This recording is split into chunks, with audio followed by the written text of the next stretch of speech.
इतकं कॉम्पिटिटिव्ह जग आहे आजूबाजूला. मग या सगळ्या गोंगाटात स्वतःची मानसिक शांती कशी जपायची? नुकताच मी ऋतिक रोशनचा एक रील ऐकला.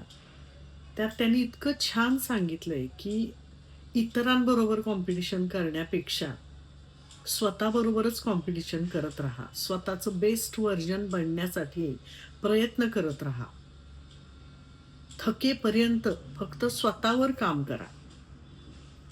विनाकारण दुसऱ्यापेक्षा चांगलं बनण्याची जिद्द, दुसऱ्यापेक्षा आपण चांगले आहोत ही दाखवण्याची धडपड, या सगळ्या नादाला लागूच नका.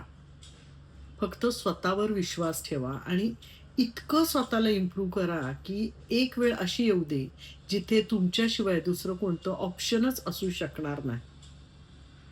त्यावेळी तुम्ही खऱ्या अर्थाने जिंकलात आणि त्यावेळी तुमचं आयुष्य खऱ्या अर्थाने शांत, स्थिर आणि यशस्वी होईल.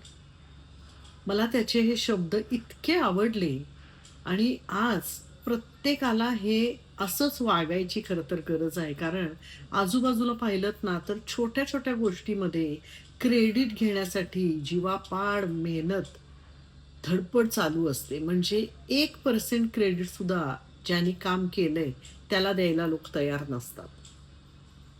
मीच कसं बेस्ट आहे, मीच कसं बेस्ट आहे हे प्रूव्ह करण्यासाठी नुसती धडपड चालू असते. आणि मग या सगळ्यात आपल्याला मानसिक त्रास होत राहतो. खोटं बोलणारी माणसं, पुढे-पुढे करणारी माणसं, आपलं नाव खराब करणारी माणसं, आपल्याला मागे खेचणारी माणसं, अशा अनेक प्रकारची माणसं असतात.